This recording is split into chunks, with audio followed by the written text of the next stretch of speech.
Next article important होने वाला है, काफ़ी सारी इंपॉर्टेंट इन्फॉर्मेशन है। जीएस पेपर 3 इकोनॉमी से आप लोग इसको रिलेट कर पाओगे।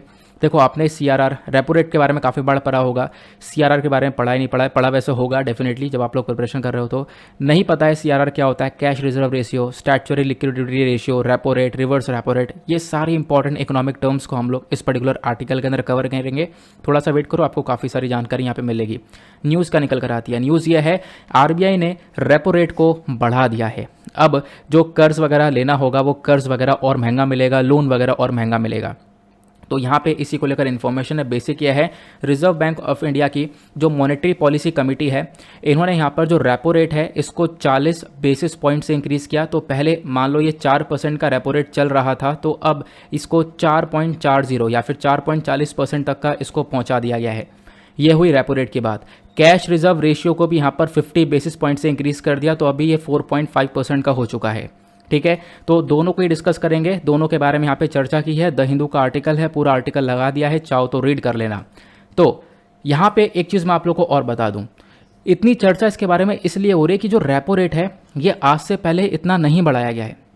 यहाँ पे आप देख पाओगे साल 2020 से अभी तक यहाँ पे रेपो रेट नहीं बढ़ाया गया था, 4% ही चल रहा था। लेकिन अब साल 2022 के अंदर आरबीआई ने तुरंत एक झटका दिया और इसको 4.40% कर दिया। इससे दिक्कत बहुत सारी होने वाली है।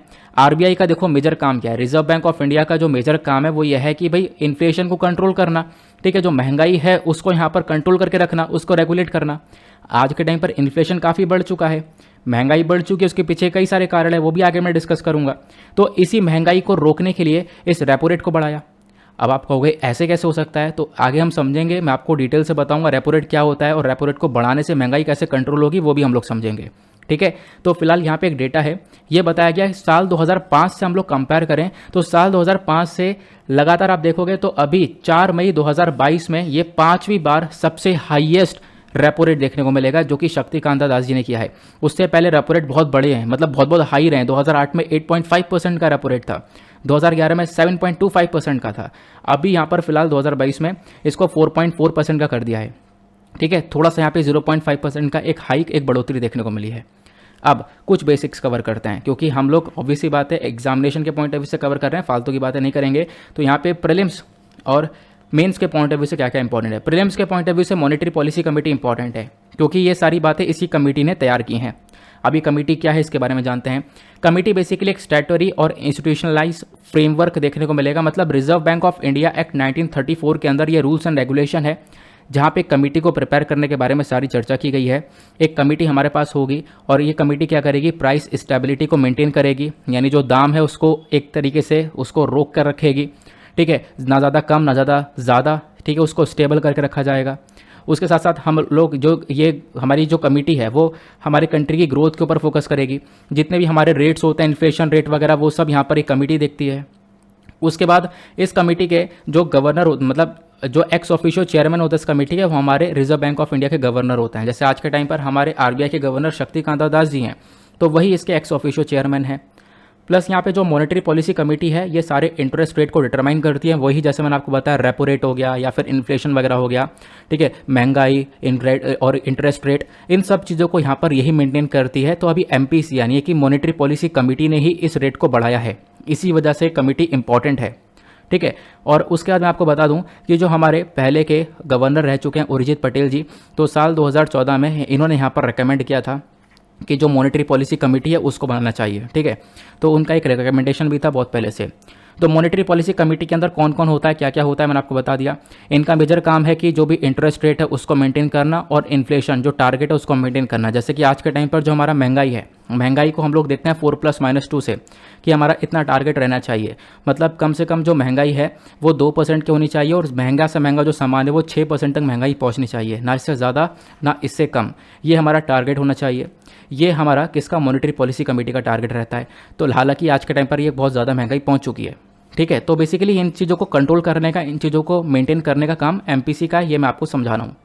अब इसी मॉनेटरी पॉलिसी कमेटी के अंदर 6 लोग होते हैं, 6 मेंबर की कमेटी होती है।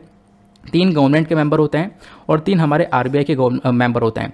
मतलब रिजर्व बैंक ऑफ इंडिया के ही 3 मेंबर होते हैं, जिसमें से एक गवर्नर भी होता है, बाकी 3 अलग से सरकारी मेंबर्स होते हैं। वो आज के टाइम पर आरबीआई में करंट टाइम पर 6 के 6 मेंबर्स कौन है वो ये आपको देखने को मिल जाएंगे। ये जो डेटा मैंने आपको दिया है ये आरबीआई की ऑफिशियल वेबसाइट से उठाया गया है, ठीक है, वहाँ से उठाकर मैंने डायरेक्टली यहाँ पे कॉपी पेस्ट कर दिया है। तो आज के टाइम पर आरबीआई के अंदर आरबीआई के 3 मेंबर कौन कौन हैं, हमारे आरबीआई के गवर्नर हो गए, उसके बाद डिप्टी गवर्नर हो गए, then 1 officer of the Reserve Bank of India हो गए। फिर उसके बाद जो बाकी 3 लोग कौन कौन से, तो बाकी 3 लोग आप देख पाओगे हमारे पास प्रोफेसर आशिमा गोयल हैं, प्रोफेसर जयंत आर वर्मा हैं और शशांक भिड़े हैं। ये 3 अलग से लोग हैं। ये 3 यहाँ पे हमारे आरबीआई के मेंबर हो गए और ये 3 बाहर के मेंबर हो गए, ठीक है, सरकारी मेंबर हो गए। तो इन 6 मेंबर को मिलाकर ये पूरी की पूरी कमेटी बनती है। ये आप देख पाओगे, ये जयंत वर्मा हो गए, उसके बाद इधर यहाँ पे ये जयंत वर्मा हो गए, ये यहाँ पे आशिमा गोयल, ये यहाँ पे शशांक भिड़े। तो ये अलग 3 गवर्नमेंट मेंबर हो गए, बाकी ये 3 हमारे आरबीआई के मेंबर हो गए। आगे चलते हैं। अब उसके बाद इसको ज़रा हटा दो यार, ये ऊपर लिखा रह गया ट्रांसनिस्ट्रिया हिस्ट्री, वाह, इसको मैं हटाना भूल गया, कोई बात नहीं। अब यहाँ पे अगर हम लोग बात करें क्या क्या चीज़ें कितने कितने रेट पर मेंटेन की गई है, तो जैसे मैंने आप लोगों को बताया कि जो हमारा रेपो रेट है वो पहले 4% हुआ करता था, इसको बढ़ाकर अभी 4.40% पर रखा गया है।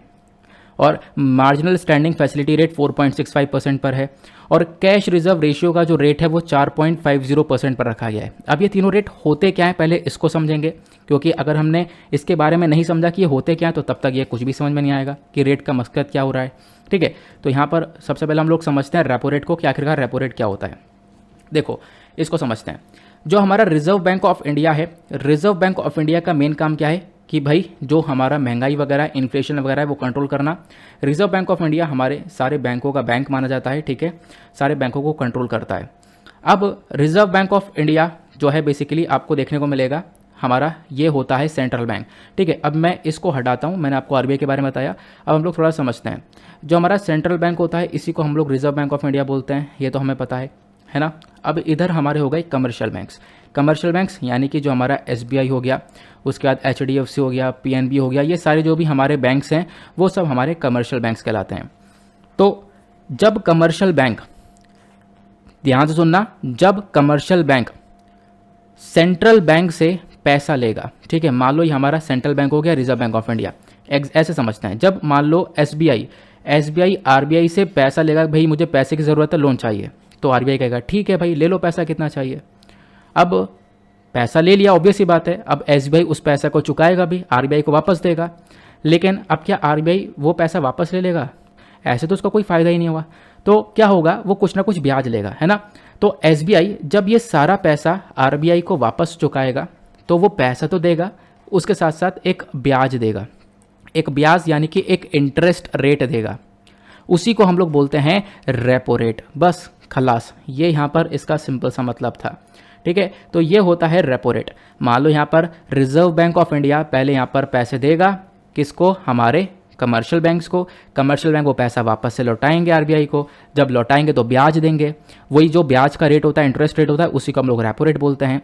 तो ये रेपो रेट पहले 4% का हुआ करता था, अभी इस रेपो रेट को बढ़ाकर 4.40% का कर दिया गया है। ये यहाँ पर एक बड़ा बदलाव हुआ है। अब इससे होगा क्या, कहोगे मार्केट पे क्या असर पड़ेगा, तो देखो मार्केट पे क्या असर पड़ेगा इसको हम लोग थोड़ा और एनालाइज करते हैं। यहाँ पे क्या होगा, अब आरबीआई थोड़ा सा ज़्यादा पैसे मांग रहा है, इंटरेस्ट रेट, ठीक है, थोड़ा सा ज़्यादा ब्याज मांग रहा है। अब जो बैंक से हमारे, बैंक क्या कैसे कमा रहे हैं, बैंक भी तो ऐसे ही तो कमा रहे हैं, बैंक भी पैसा क्या देते हैं, लोन पर चढ़ा देते हैं और इनके पास भी ब्याज आता रहता है। तो बैंक भी क्या करेंगे, अब जब आरबीआई इनसे थोड़ा सा ज़्यादा ब्याज ले रहा है तो बैंक भी बाहर वाले व्यक्ति से जिसको पैसा दे रहे हैं उससे भी ज़्यादा ब्याज लेंगे, है ना, ज़्यादा इंटरेस्ट लेंगे, तो ऐसे ही देखने को मिलेगा। तो कमर्शियल बैंक भी ज़्यादा इंटरेस्ट चार्ज करेंगे। अब ज़्यादा इंटरेस्ट चार्ज करेंगे तो लोन मार्केट में महंगा हो जाएगा, तो लोन यहाँ पर लोग लेना कम कर देंगे। मार्केट में जो यहाँ पर पैसा फ्लो हो रहा है वो यहाँ पर कम हो जाएगा, मार्केट में पैसा कम आएगा, यहाँ पर अपने आप जो सामान वगैरह बिक रहा है वो थोड़ा सा कम होने लगेगा, अपने आप जो ये महंगाई है वो नीचे आ जाएगी, इन्फ्लेशन थोड़ा सा नीचे आ जाएगा। क्लियर हुआ? तो ये है हमारा पूरा का पूरा प्रोसेस। आई होप आप लोग काफ़ी अच्छे से समझ चुके होंगे ये रेपो रेट क्या होता है। अब इस रेपो रेट के बाद एक और दूसरा कॉन्सेप्ट आता है, वो आता है रिजर्व रेपो रेट का, सॉरी रिवर्स रेपो रेट का। तो ये तो हो गया हमारा रेपो रेट।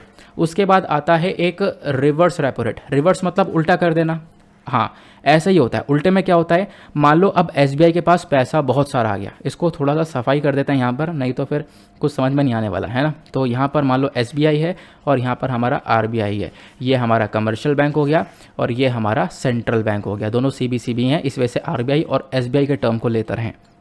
अब हम लोग क्या समझ रहे हैं, हमने रेपो रेट का खुलासा कर दिया, उसको समझ लिया है। अब हम लोग समझ रहे हैं ट्रिपल आर को, ट्रिपल आर पिक्चर नहीं, रिवर्स रेपो रेट के बारे में जानेंगे।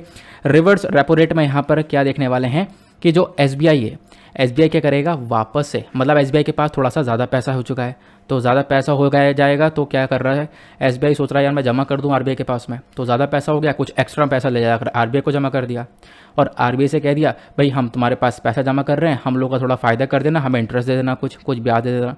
आरबीआई ने बोला ठीक है ब्याज ले लेना कुछ, तो ये पैसा यहाँ पे जमा कर दिया गया। आरबीआई ने ये यहाँ पर ब्याज के साथ पैसा एसबीआई को लौटाया। अब जो इंटरेस्ट रेट यहाँ पर दिया है, इसी इंटरेस्ट रेट को हम लोग रिवर्स रेपो रेट बोलते हैं, मतलब कि यही साम उल्टा हो जाता है।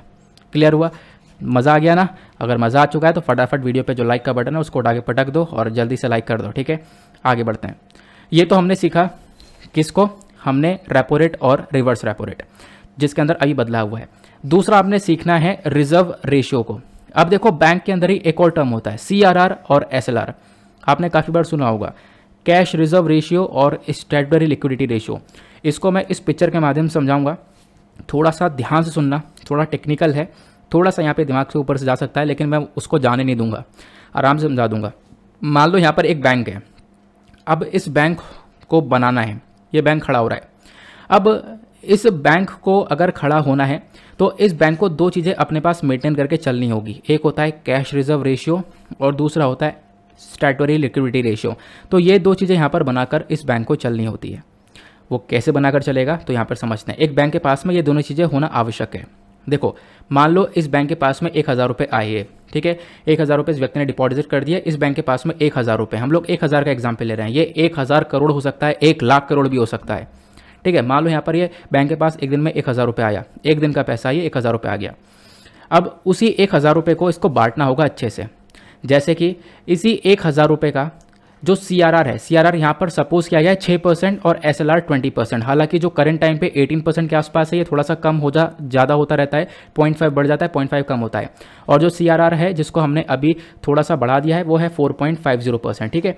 तो ये हमारा करंट है, तो करंट वाला मैं आपको ये लिख देता हूँ यहाँ पर, जो सीआरआर है वो 4.50 है, लेकिन हम लोग एक एग्जाम्पल के तौर पर समझ रहे हैं। मान लो सीआरआर 6% है और एसएलआर 20% है, एज्यूम कर लो एग्जाम्पल के तौर पर। बैंक के पास में 1000 रुपये आए, तो बैंक उस 1000 रुपये को तोड़ेगा, ठीक है। आरबीआई ने बोला है कि भाई आप क्या करोगे, उस 1000 रुपये का जो 6% अमाउंट है वो तो सीआरआर में जमा कर दोगे और जो 20% अमाउंट है वो एसएलआर में जमा कर दोगे। तो 1000 का 20% 200 रुपये गया एसएलआर के अंदर, स्टैट्यूटरी लिक्विडिटी रेशियो के अंदर, और ये जो एसएलआर के अंदर पैसा होगा ये आपको कहीं से कहीं तक खर्च नहीं करना है, अपने पास आप लोग रखो, इसको कहीं से कहीं तक खर्च नहीं कर रहा है। कुछ भी हो जाए ये पैसा आपको कहीं नहीं देना है, आपको लोन वगैरह के रूप में कहीं नहीं देना है, कहीं से कहीं तक ये पैसा खर्च नहीं होना चाहिए, आपके पास ये रखा होना चाहिए। ये यहाँ पर आरबीआई के रूल्स एंड रेगुलेशन है, एक बैंक को ये करना होता है। उसके बाद ये होता है एक सीआरआर। सीआरआर यहाँ पर आप देख पाओगे कैश रिजर्व रेशियो, यहाँ पे ये जो सीआरआर है बेसिकली आप कह सकते हो आरबीआई के पास में पैसा रखना होता है, ठीक है। तो क्या होता है कि अब सीआरआर मतलब बैंक को दो चीज़ें मेंटेन करनी है, एसएलआर सीआरआर, ये हमने समझ लिया। एसएलआर क्या होता है, सीआरआर के अंदर अब 6% डालना है, तो 1000 का 20% हमने क्या कर दिया एसएलआर में डाल दिया, 6% हम लोगों ने सीआरआर में डाल दिया, 60 रुपये। तो मतलब आप टोटल कह सकते हो कि अगर 20 और 6 26% आपको अपने टोटल इस अमाउंट का निकाल देना है।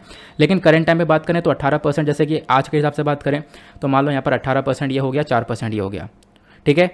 24% वो 24.5% आपको इस 1000 रुपये का निकाल देना है सीआरआर एसएलआर के लिए, ऐसे यहाँ पर आपको देखने को मिलता है। तो आई होप आप लोग समझ गए होंगे सीआरआर और एसएलआर क्या होता है। तो ये जो सीआरआर है इसका परसेंटेज जो है पहले 4% था, तो इसको 4.5% कर दिया है, यही बस आपको देखने को मिलेगा। क्लियर हुआ। बाकी जो भी बैलेंस है वो अपने पास बैंक रख सकता है, ठीक है। तो इसमें से आपने क्या करा 260 निकाल दिए, बाकी 740 आप बैंक अपने पास रख सकता है, उस बैंक की वो पैसा हो जाएगा, बैंक आराम से उसका यूज़ कर सकता है। आगे बढ़ते हैं, अब कुछ डिटेल्स के बारे में देखते हैं। डिटेल्स क्या है, यहाँ पे मैंने आपको बता दिया कि रेपो रेट और सीआरआर क्या है। अब क्वेश्चन यह है कि आरबीआई ने इस रेपो रेट और सीआरआर को क्यों बढ़ा दिया, सबसे पहला कारण है इन्फ्लेशन। आज के टाइम पर महंगाई बहुत ज़्यादा देखने को मिल रही है। पिछले 30-40 सालों में इतनी महंगाई नहीं बढ़ी है जितनी आज के टाइम पर ये महंगाई पड़ रही है। दैट इज़ वाई यहाँ पर इस इन्फ्लेशन को रखा गया है। ठीक है, ये यहाँ पे क्लियर हुआ। फिर उसके बाद यहाँ पर बताया गया कि भाई तेल के प्राइसेस वगैरह आपको पता है काफ़ी बढ़ चुके हैं।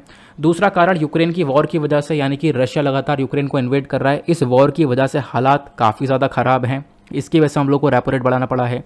फिर उसके बाद एक और कारण आपको ये देखने को मिलेगा कि भाई आज के टाइम पर जब आप लोग देखोगे तो ऑलरेडी जो इन्फ्लेशन है वो 7% तक जा चुका है। हालांकि जो हमारा इन्फ्लेशन का टारगेट है वो 4 ± 2 रहना चाहिए, मैंने आपको बताया, यानी कि मैक्सिमम 6% और मिनिमम 2%। लेकिन ये आज के टाइम पर इसको क्रॉस कर चुका है। तो उसी इन्फ्लेशन को कंट्रोल करना है, उसी मनी फ्लो को मॉनिटर करना है। कंट्रोल करने के लिए आरबीआई ने रेपो रेट बढ़ा दिया है। और वो कंट्रोल कैसे होगा ये मैंने अभी आपको थोड़ी देर पहले यहाँ पर जब रेपो रेट समझाया था तभी इस चीज़ को क्लियर कर दिया था।